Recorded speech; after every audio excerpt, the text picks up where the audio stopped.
Bonsoir. Donc, je vous invite à poursuivre la lecture dans Romains chapitre 9. On peut reprendre à partir du verset 6 jusqu'au verset 29.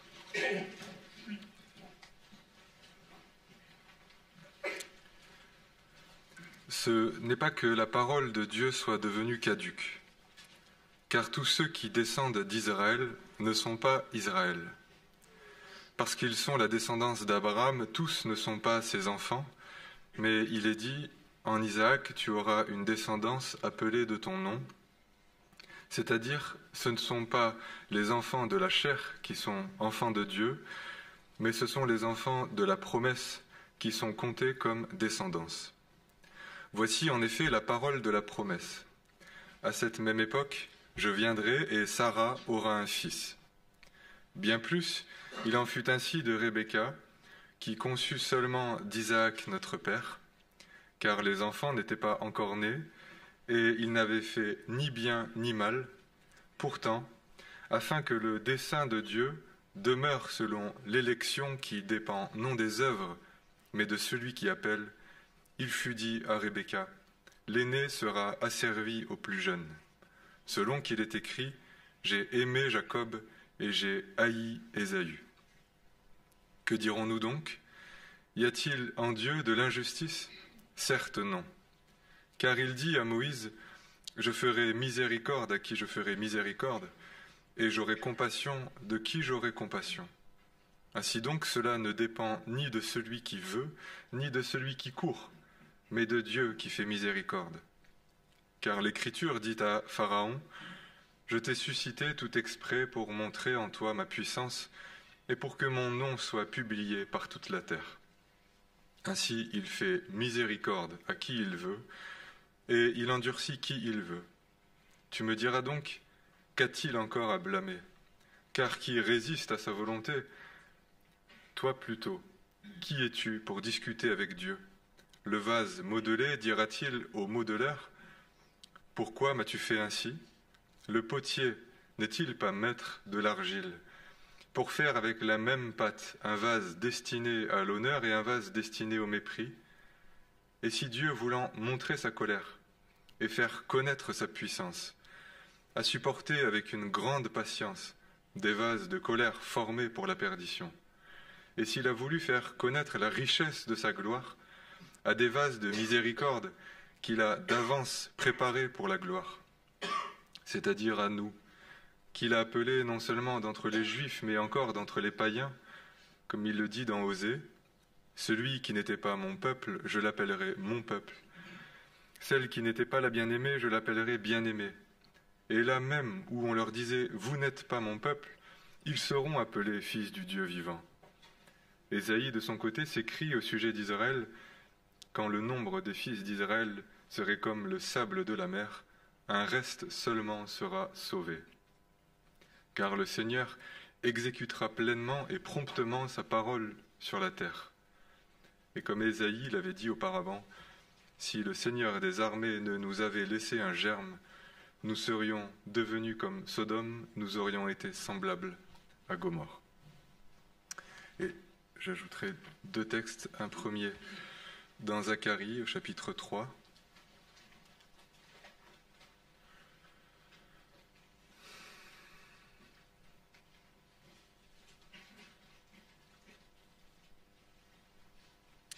verset 1.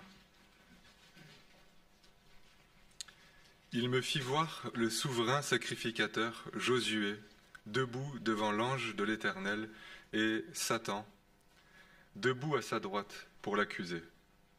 L'Éternel dit à Satan, que l'Éternel te réprime, Satan, que l'Éternel te réprime, lui qui a fait porter son choix sur Jérusalem. N'est-ce pas là un tison arraché du feu? Or Josué était couvert de vêtements sales et se tenait debout devant l'ange. Celui-ci, prenant la parole, dit à ceux qui étaient devant lui, « ôtez-lui les vêtements sales. » Puis il lui dit, « Vois, je t'enlève ta faute pour te revêtir d'habits précieux. » Je dis, qu'on mette sur sa tête un turban pur. Et ils mirent le turban pur sur sa tête, et ils lui mirent des vêtements. L'ange de l'Éternel se tenait là. et dans Jean chapitre 1, verset 9.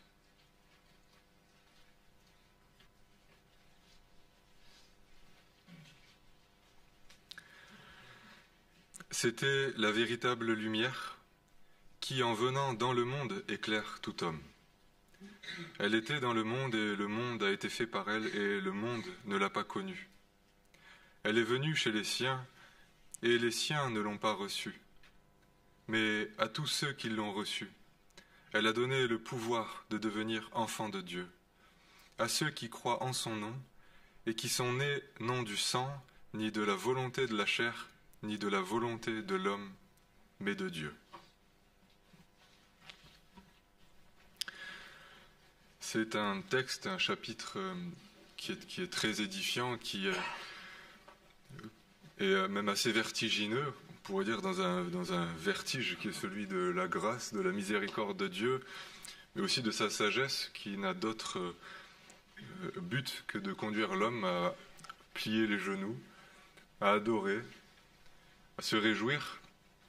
Et ces textes sont appelés, comme toute la parole, bien sûr, mais peut-être plus particulièrement parce qu'il y a une forme de tentation, les méditants sont appelés à être médités très humblement, et en réalité, Paul, même s'il déploie quelque chose de majestueux, que les théologiens, dont les théologiens soulignent voilà, la complexité, la grandeur, l'argumentation bien huilée, etc. En réalité, Paul est lui-même très soumis à la parole dans sa manière d'avancer, et il n'avance rien d'autre que ce que le Saint-Esprit lui a révélé par la connaissance de Jésus-Christ et la lecture de l'Ancien Testament. À la lumière de la connaissance de Jésus-Christ, ce qu'il dit est absolument inédit, mais il n'invente rien, dans le sens où ce n'est pas quelque chose qui est le fruit d'une pensée personnelle, c'est le fruit de la parole, de la révélation de la parole, à la lumière de Jésus-Christ. Et c'est une pensée effectivement serrée, avec un enjeu très important, puisque ce qu'il écrivait, ce qu'on médite aujourd'hui, bien que ce soit magnifique, n'a pas été reçu, ni en son temps, ni encore aujourd'hui, avec une forme d'évidence, mais a suscité des réactions très fortes, très vives, comme Stéphane l'a en partie expliqué, à tel point que Paul est passé pour quelqu'un qui détestait les Juifs, alors même qu'il était issu de leur peuple, qu'il les aimait, et que si Paul parle ainsi, c'est en étant justement au service de la parole, de la grâce qui est en Jésus-Christ, ce qu'il y avait de plus excellent et qui voulait donc leur faire connaître et leur communiquer. Mais on sent dans sa pensée qu'il avance malgré tout, étape par étape, assez prudemment, en posant des questions, un peu comme il va dire plus loin, que dirons-nous donc? Y a-t-il en Dieu de l'injustice? Après il dit, tu me diras donc. Et plus loin, au verset 30, il dit encore, que dirons-nous donc?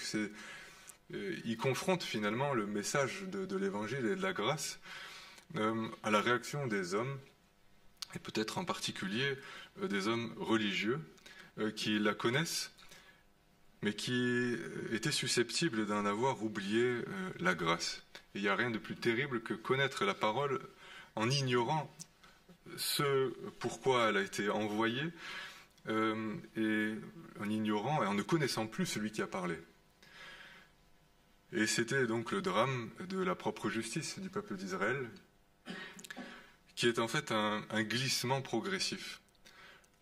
Le peuple d'Israël a été élu et Dieu le leur a dit très clairement, je ne vous ai pas élu parce que vous êtes une nation plus puissante, parce que vous êtes entre guillemets, une meilleure race, parce que j'ai vu chez vous un potentiel, etc. Il dit, je vous ai élu à cause de moi, à cause de ma gloire. C'est un argument qui n'est pas tout à fait rationnel, qu'on aurait de la peine à s'approprier. Je vous ai élu à cause de moi, et il va parfois expliquer, mais je vous ai plutôt élu parce que vous étiez parmi les plus petits. C'était ça l'origine de l'élection d'Israël, et peu à peu, on finit quand même par se dire que si on a été élu, il y a malgré tout certainement des raisons. Surtout si on finit par être la victime d'autres peuples, dont on pouvait souligner toujours l'idolâtrie, les travers. Et il y a un raisonnement très pervers qui finit par se dire, si je suis élu, ou peut-être même si je suis chrétien, en définitive, c'est parce que je suis meilleur, parce que quand je suis capable, malgré tout, d'être à la hauteur, et peut-être même, je suis capable de m'en rendre digne. Et il y a vraiment une inversion dans la pensée, c'est que nos efforts, peut-être de sainteté, nos scrupules, tout ce qu'on a conscience même de faire pour Dieu, finit dans notre conscience par être la cause de notre élection, là où dans la parole, l'élection est souverain, libre, arbitraire, on va le voir, fondée sur rien qui soit lié à nous, et que Dieu ensuite nous appelle à marcher de manière digne d'une vocation. Mais ce n'est pas la même chose de chercher à se rendre digne d'une vocation, et donc même d'une élection, que notre dignité soit, on pourrait dire, à l'origine du choix. En résumé, le Seigneur nous a choisis, on ne méritait rien, on était des pécheurs, parfois pires que les autres. Ce que ne savent pas toujours ceux qui nous rejoignent, et c'est pour ça que certains soulignent, apprécient parfois les témoignages dans l'Église, parce que quand on témoigne, on rappelle que même si peut-être on est là à expliquer la parole et qu'on a quelques années de vie chrétienne, et qu'on l'espère, on le souhaite, il n'y a plus de sujet à scandale dans notre vie, parce que malgré tout nous avons conformé notre vie à ce que le Seigneur veut, mais par la puissance de sa grâce, son esprit dans nos cœurs. Ceux qui ne savent pas pourraient imaginer qu'être chrétien, c'est le club des gens qui sont équilibrés, qui sont tempérés, qui sont gentils, qui sont, quand on les connaît de plus près, bon, on sait que peut-être pas tant, mais on finirait par inverser, si vous voulez, encore la cause et l'effet. Si le peuple de Dieu, et on l'espère, est digne, d'une certaine manière, d'un témoignage qui est honorable, qui est même attirant, qui est édifiant, ce n'est pas pour cette raison. C'est pas là la cause du peuple de Dieu, c'est là son but. La cause, c'est des pécheurs, et si on se connaît bien les uns les autres, en réalité, on était parmi les pires. Et il est bon de s'en souvenir, parce que je pense, plus les années passent, plus c'est un souvenir que l'on voudrait comme oublier, taire, qu'à la limite les autres ne le sachent pas, parce que ça viendrait à nuire peut-être à notre réputation, à notre crédit, nous qui voulons être à la hauteur. Et j'ai parfois été un peu dans ces débats intérieurs, en me disant, si vraiment on est conduit à porter la parole, il y a quand même des recommandations très précises dans la parole de ce qu'on attend d'un chrétien et d'un serviteur de Dieu en particulier. Et il faut quand même bien être, d'une certaine manière, à la hauteur.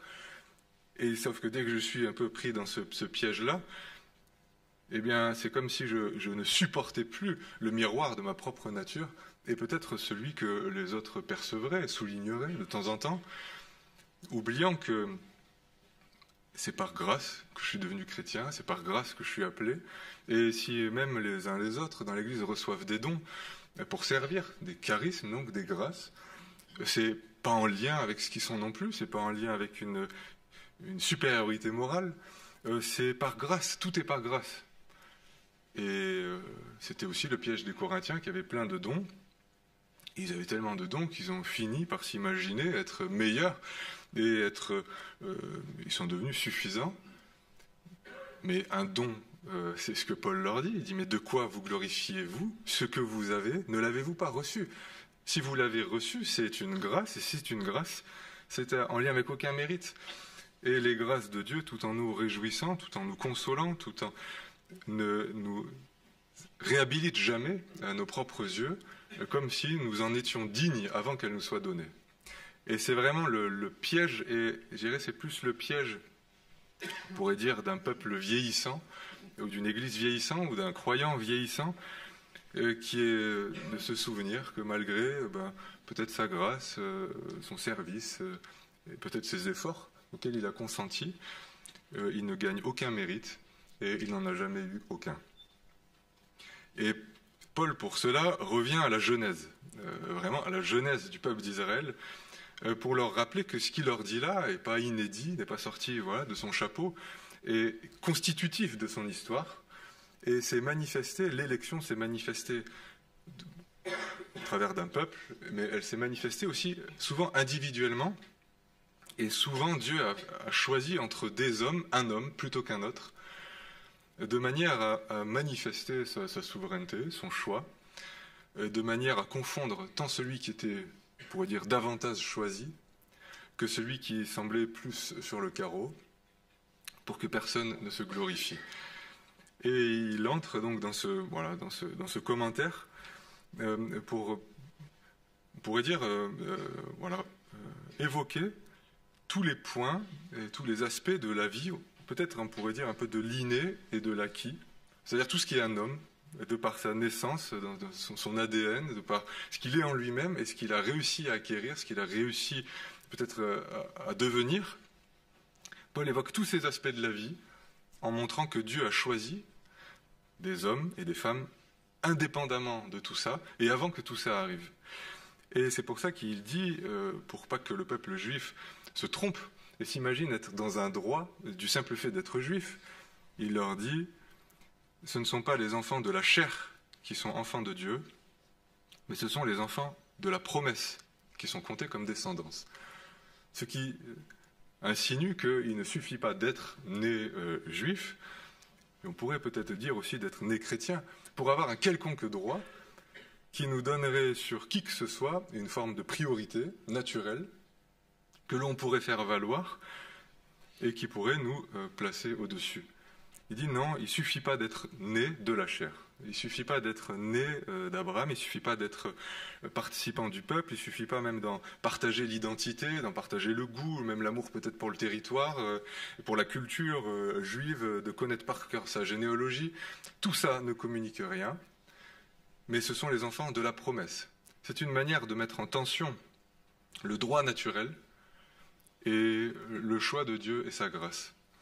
Et c'est quelque chose qui est très fort dans le cœur des héritiers. Parce que, disons, Abraham, quand il a reçu la promesse, il n'avait rien à faire valoir avant lui.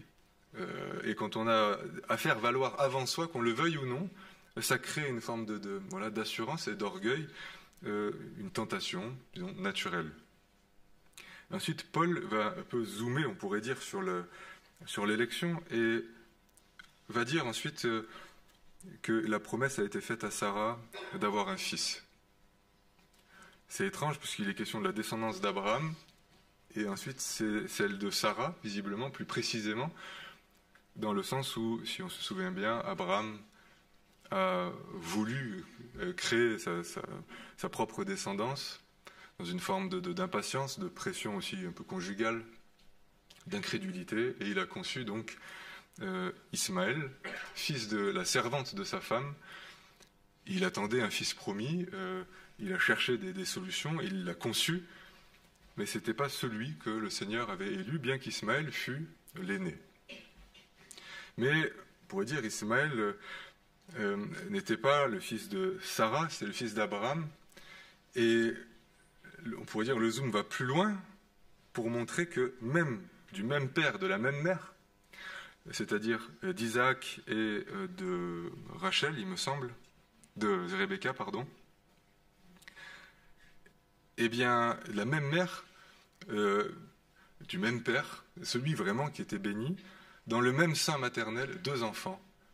Et entre ces 2 enfants, Dieu en choisit un au détriment de l'autre. Et il les choisit alors qu'ils avaient fait encore ni bien ni mal, comme c'est écrit ici, qu'aucun n'avait fait valoir et fait connaître ses vertus, son potentiel, plus que l'autre. Et il renverse encore une fois une loi naturelle. Cette fois-ci, c'est le second qui est choisi au détriment de l'aîné.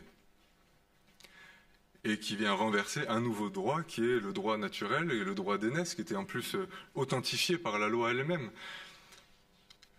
Et qui a pu créer, on le sait si on connaît un petit peu l'histoire d'Ésaü et de Jacob, un conflit extrêmement violent entre les deux.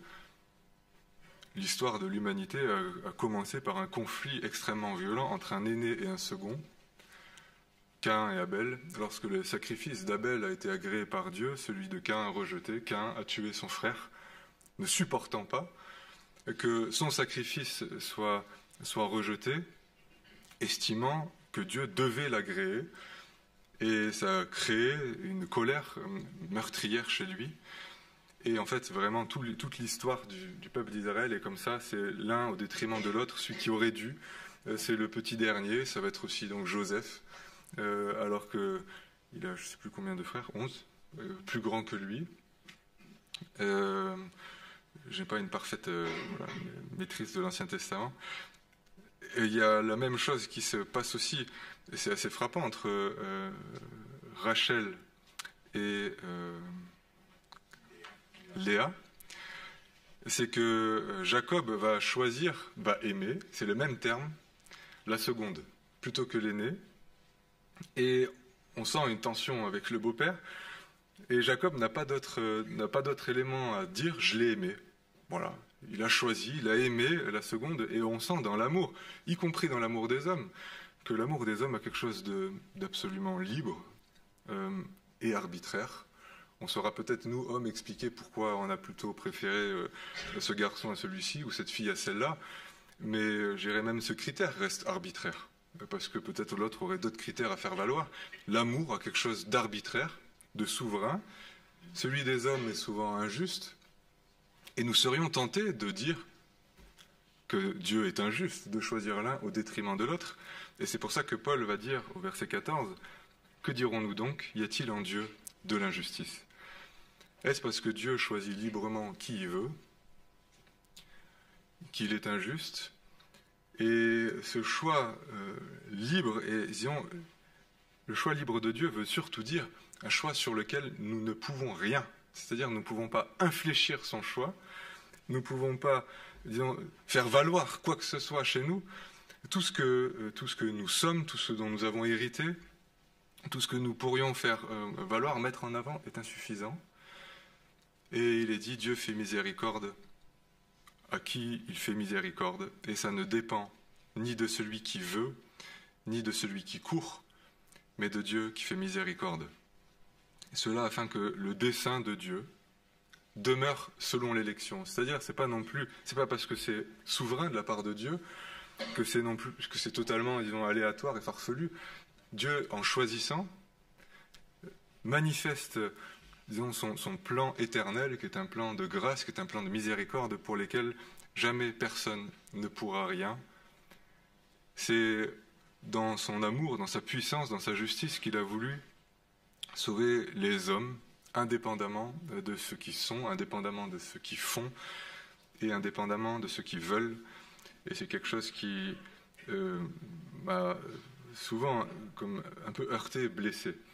Parce que quand on a beaucoup de volonté, on finirait par s'imaginer qu'à force, en fait, on veut tellement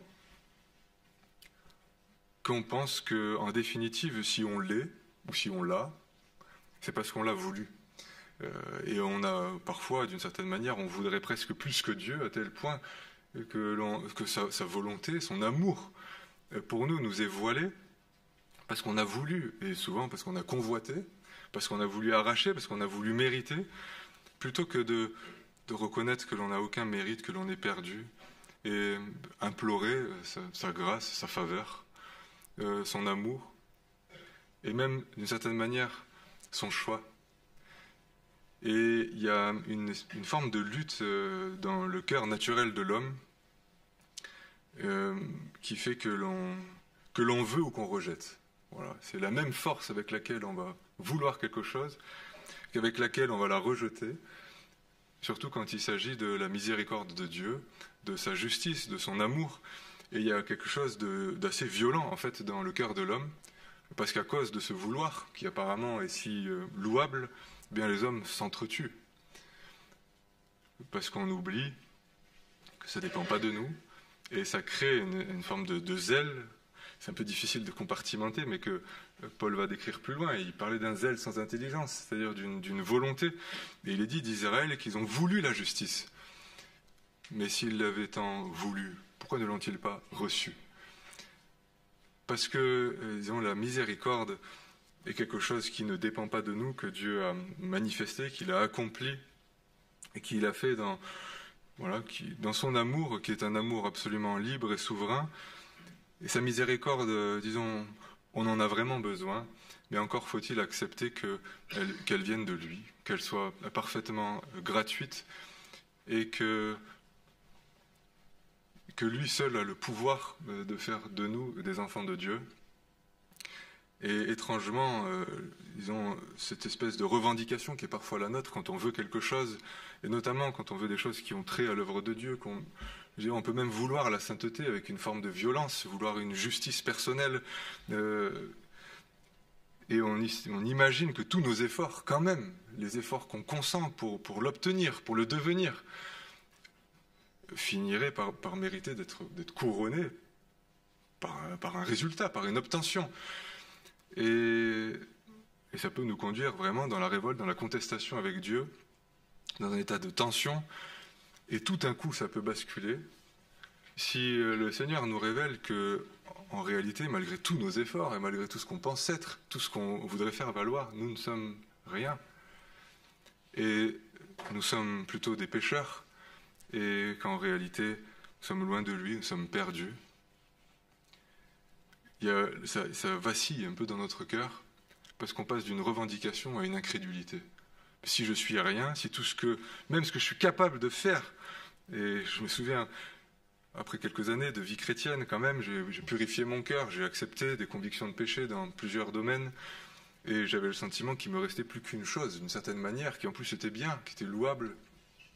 Et je dis, mais si même ça, je dois d'une certaine manière y renoncer comme n'étant pas la raison, en fait, de ma vie chrétienne, la raison d'autre chose, peut-être de mon ministère, j'ai plus de raison d'être, j'ai plus de raison de rien faire, et je me suis senti d'un coup comme, d'une certaine manière, comme tout nu, vulnérable, inquiet, et on m'a rappelé l'amour éternel de Dieu. Le fait que Dieu m'ait aimé, qu'il m'ait choisi, c'est magnifique, c'est-à-dire avant que j'ai fait ni bien ni mal.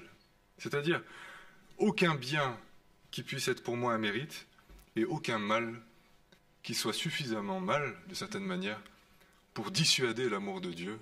Il m'a aimé, et le mal que je portais pourtant dans mon sein, eh bien, il ne l'a pas considéré comme un obstacle à son amour, mais il a plutôt donné son propre Fils pour me sanctifier, pour me justifier, pour me laver, pour pouvoir, disons, me présenter à lui-même. Et c'est difficile d'accepter d'être aimé à ce point, parce qu'on a toujours le sentiment que va quand même venir le moment où l'amour, peut-être de Dieu ou des frères, ne sera plus suffisant. On se dit ça parfois, mais quand ils sauront vraiment qui je suis, ils vont m'abandonner, ils vont me laisser tomber, donc j'ai pas d'autre alternative que donner le change, faire tous des efforts pour rester à la hauteur. Il y en a parfois le sentiment comme ça qu'il faudrait qu'on se dérobe au regard de celui qui nous a pourtant élus de toute éternité. Un enfant peut-il tromper son père ou sa mère? Ils le connaissent, ils l'aiment, et ils l'ont conçu d'une certaine manière, évidemment, indépendamment de ce qu'il a pu faire. C'est-à-dire, on est venu à la vie avant d'avoir fait quoi que ce soit, sans qu'on nous demande notre avis, et il y a de ça dans l'élection. Et c'est ça qui est magnifique, on a été élus avant d'avoir fait ni bien ni mal. Et la pression tombe, j'ai plus rien à prouver, et je reçois dans mon cœur l'amour du Seigneur, qui est vraiment un bouclier contre l'accusation du malin. Et c'est pour ça aussi que j'ai lu ce texte de Zacharie, je crois, où le diable accable le prophète, parce qu'il porte un vêtement souillé, qui certainement était plutôt les souilleurs du peuple. Il l'accable en soulignant, mais vois comme il est sale. Voilà. Et il faisait valoir la saleté, on pourrait dire, du vêtement du sacrificateur, aux yeux de celui qui est saint. Et la réponse de Dieu est d'un tout autre ordre. On aimerait, nous, généralement, quand c'est ça, qu'on dise, ben non, il est quand même pas si sale, qu'on soit, disons, peut-être justifié comme les parents peuvent justifier envers et contre tout les enfants qu'ils aiment, au point de créer parfois une fausse assurance. La réponse de Dieu était Que l'Éternel te réprime, Satan, que l'Éternel te réprime, lui qui a fait porter son choix sur Jérusalem. Pas d'autre réponse, et je pense que c'est la seule qui a même de nous consoler et d'une certaine manière, de nous conquérir intérieurement, et je crois même de nous engendrer, c'est-à-dire de nous faire naître de nouveau. Il a porté son choix sur son peuple et sur chacun individuellement. La parole révèle que c'est en Jésus-Christ que nous sommes élus. C'est le Fils unique de Dieu qui est élu depuis toute éternité. C'est certainement la raison pour laquelle de deux hommes dans l'Ancienne Alliance, de deux ascendants, il ne pouvait y en avoir qu'un, mais parce qu'il y a une descendance. Et cette descendance, la parole le dit clairement dans Galates, la descendance selon la promesse, c'est Christ. Et nous sommes élus en Jésus-Christ, nous avons été connus d'avance, nous avons été aimés d'avance, avant qu'on fasse rien de bien, rien de mal.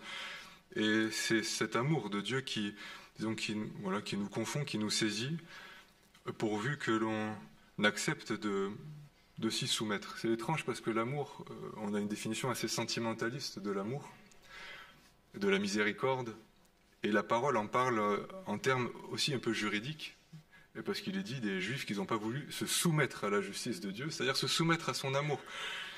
Et il y a quelque chose qui est intérieurement de l'ordre de la soumission. Tu m'as choisi. Avant même que je connaisse ton existence, avant même que j'ai fait quoi que ce soit, tu m'as choisi, tu m'as aimé, je me soumets à ton choix. J'accepte d'être racheté par toi, je reçois ta miséricorde parce que j'en ai trop besoin. Et je mourrais si je ne l'avais pas. Mais on est quand même parfois comme ça, on a besoin de sa miséricorde et on périrait sans sa grâce, mais intérieurement on lutte contre. Parce que nos devoirs, notre vie, et notre vie chrétienne, qu'à son choix, qu'à sa grâce, est parfois pénible, et on aimerait ajouter à cela, malgré tout, quelques mérites. Et c'est pourtant la révélation de la grâce qui est en Jésus-Christ qui nous fait vraiment basculer de la vie religieuse à la vie du Fils, devenir des fils. Malgré tout, la parole en parle comme ça, les descendants selon la chair peuvent être maintenus dans un état qui est un état d'esclave. Parce que, d'une certaine manière, on pourrait dire un peu fils de juif, ou en poussant la chose un peu plus loin, fils de chrétien, donc en fait en réalité obligé à le devenir et à être à la hauteur de ce que ça implique, de ce que ça signifie, sauf qu'on s'en sent pas, en définitive on ne se sent pas capable. Ou alors de prendre la tangente et de faire partie des révoltés. C'est un choix qui s'impose, un peu comme ça à nous, d'une certaine manière, dès l'enfance. Et qui fait que, même dans les familles, quand il y en a un qui se convertit, d'autres, plutôt que s'en réjouir, sont dans une forme de tension. Parce qu'on sent bien, malgré tout, que celui qui se convertit a une meilleure, peut-être, relation avec les parents, parce qu'ils se comprennent aussi en tant que chrétiens, etc. Sauf que l'amour, moi, des parents, de l'Église, l'approbation aussi, j'en ai besoin. Et si pour l'avoir, je suis obligé de me convertir, d'une certaine manière, on a le sentiment d'être contraint intérieurement. Et cette ambiance de contrainte, qui est parfois appuyée par peut-être la maladresse des parents, qui fait qu'on a l'impression que devenir chrétien est une question de volonté humaine. La mienne, celle de mes parents, celle de l'Église, des attentes qu'on ne veut pas décevoir. Et ça crée un tourment, une angoisse, une violence, des efforts qui sont insuffisants. Et il est nécessaire d'être persuadé dans notre cœur que devenir enfant de Dieu, recevoir le pouvoir de devenir enfant de Dieu, n'est pas le fruit de la volonté humaine, de la volonté de la chair, de la volonté des hommes, et même celle de nos parents qui prient pour nous. C'est pas ça qui est à l'initiative de notre vie chrétienne, c'est de la volonté de Dieu. C'est Dieu dans les cieux qui, dans son amour incompréhensible, mais magnifique, nous a aimés, nous a choisis et veut faire de nous des fils et des filles qui le connaissent vraiment comme des fils et des filles, pourvu qu'intérieurement nous acceptions de nous soumettre à son amour, mais qui est un amour dans lequel toute son autorité, toute sa sagesse et toute sa puissance est engagée. On imagine parfois que la révolte contre Dieu, c'est juste, d'une certaine manière, d'avoir envie de faire le mal. Et moi je pensais ça, pour moi la révolte c'était toutes les mauvaises idées que j'avais en tête et qui malheureusement ont été plus que des idées, ont été des faits, Là, pour moi, voilà, j'étais révolté contre Dieu, et c'est vrai, je l'étais. Mais il y a une révolte peut-être plus profonde, plus sournoise, plus séduisante à nos propres yeux. C'est la révolte contre sa grâce, dont il est question ici. Quand il dit, mais si Dieu veut choisir un homme et le destiner librement au salut, il fait ce qu'il veut, et s'il veut l'endurcir, il fait aussi ce qu'il veut. La question de l'endurcissement, ici, il est question de l'endurcissement de Pharaon, mais Dieu a parfois endurci son propre peuple. Et ça m'a souvent interrogé, et il me semble que c'est pour le déposséder d'un sentiment aussi de mérite, et de droit, et où tout est acquis. Le peuple d'Israël pensait que de toute façon, puisqu'ils sont le peuple de Dieu, il continuera toujours de parler, il continuera toujours de les secourir, il les sortira toujours de leurs embrouilles, et ça vient parfois un peu cette idée quand on est enfant de chrétien, il dit de toute façon je peux faire n'importe quoi, il viendra me chercher, il me sauvera, qui est une manière de provoquer Dieu, de le tenter, tout en méprisant la faveur, la grâce d'entendre sa parole. Et quand on méprise la grâce, eh bien Dieu peut finir par en ôter l'accès. Et c'est pas du tout la même chose que personnellement, disons, mépriser quelque chose qui nous est proposé, mais en attendant, on sait que du moment où on le décide, on peut le prendre. Et quand Dieu endurcit, c'est quand tout à coup, il rend nos oreilles incapables d'entendre. Et je me souviens d'un jeune chrétien, qui n'était pas chrétien justement à ce moment-là, et qui n'avait pas été touché par l'amour de Dieu, par sa grâce, et qui avait décidé de se laisser aller, et qui a été saisi quelques mois plus tard par une forme de panique. Parce que refuser d'entendre, c'est une chose, mais quand tout à coup vous ne pouvez plus entendre alors que vous voulez, c'en est une autre. C'est un peu la différence entre se fermer les oreilles, et quand on ne veut pas entendre du bruit, et réaliser d'un coup que nos oreilles sont frappées de surdité, qu'on aimerait entendre le bruit et le son des oiseaux, et que malheureusement on n'en a pas ce privilège.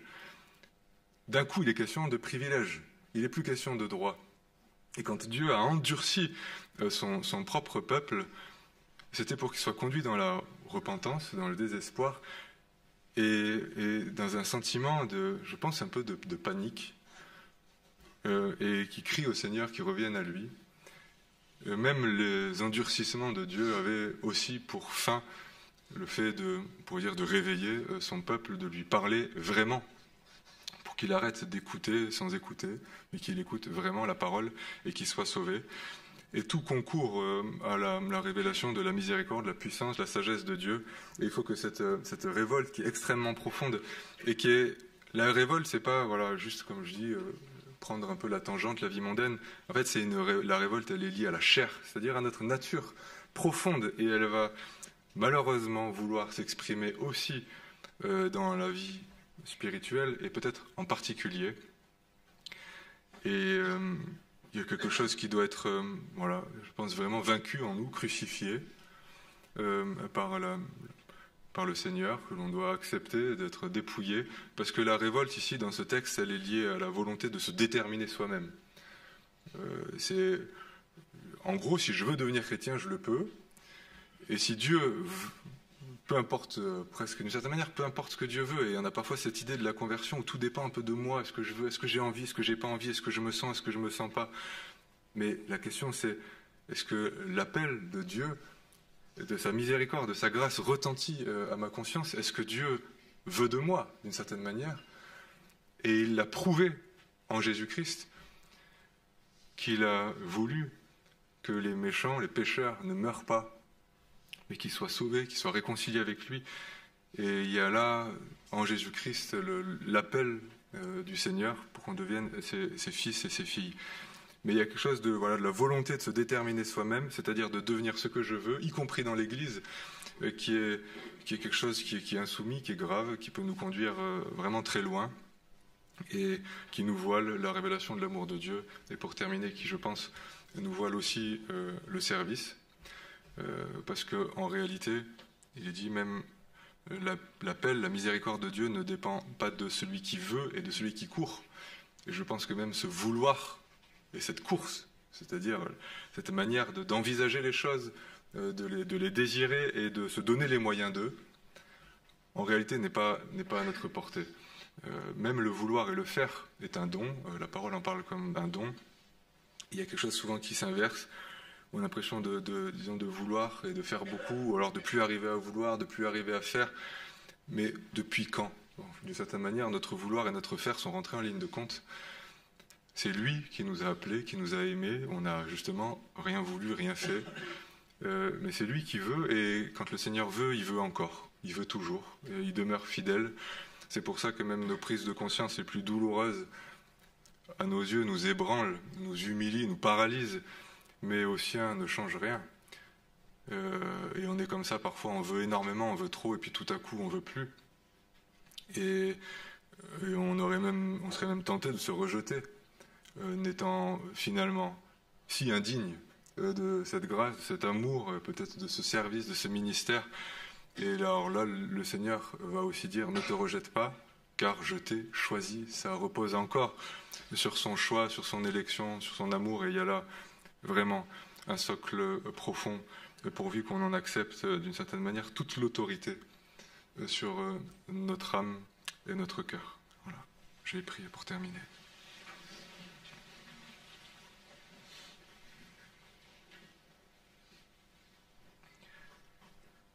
Seigneur, tu sais de quoi nous sommes faits et combien nous pouvons gesticuler,